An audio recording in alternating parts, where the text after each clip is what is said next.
Hello everyone, this is Hassan with HandyBros and welcome to our channel.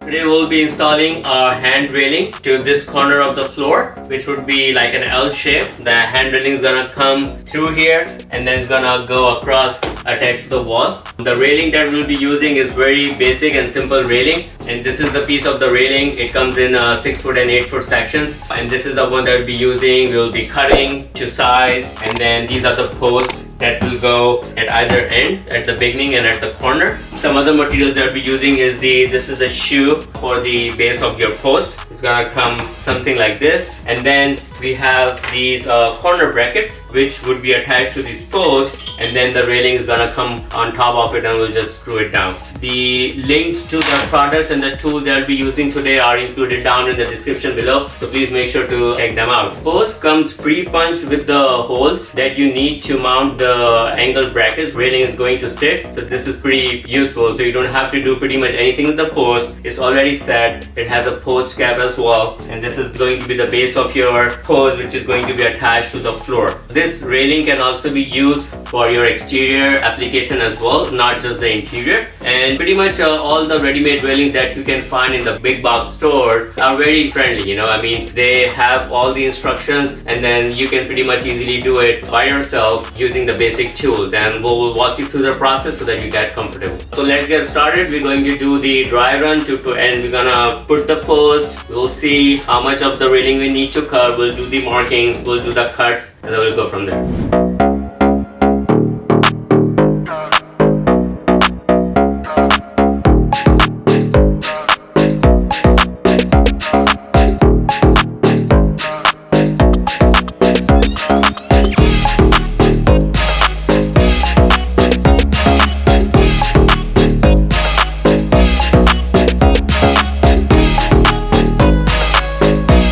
I recommend to put a tape before you put your markings and make a cut, you know, so that when you're cutting it you don't accidentally scratch the surface of the railing. It's just into the cut, you know.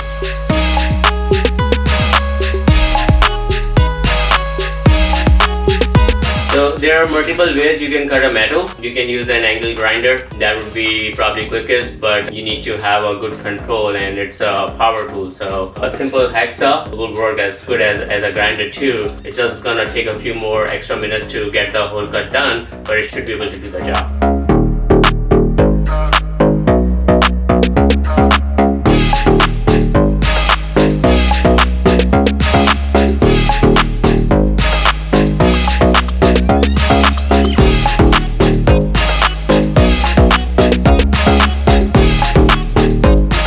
It's good to file the rough edges of the cut so that it's a smooth finish. Anything exposed, highly recommend to use rust preventer spray paint so that you can protect the surfaces. If it is an interior installation, it's not going to matter much, but if it's an exterior installation, I would highly recommend, so that to prevent from further rust to appear.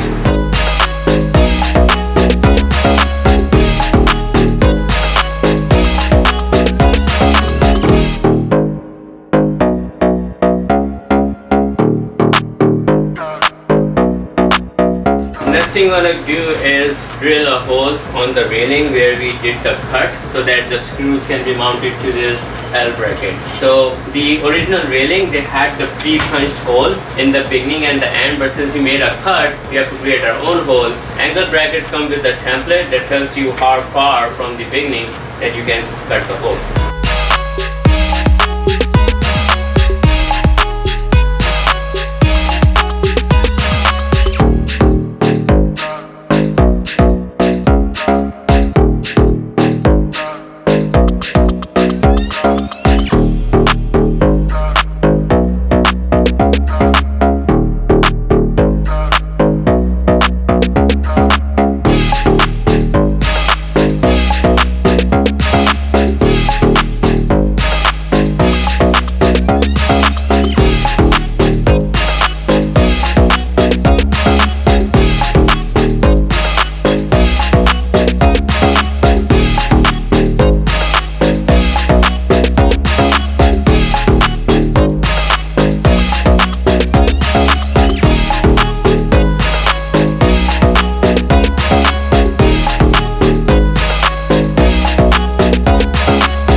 have pre-assembled our railing over here, so we will now be placing them and we'll be marking the holes for the post base and we'll be anchoring. So the post will be anchored directly into the floor, whereas the railing which attaches to the wall, it would be just the drywall anchors or just the bolts or screws if there is a stud or board behind it. Otherwise we'll just use the drywall anchor.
Thank you so much for watching this video. I hope you enjoyed watching this and learned a few things about the railing and its installation. Please subscribe to our channel if you haven't done so and give us a thumbs up and keep watching our channel for more exciting content. Thank you so much.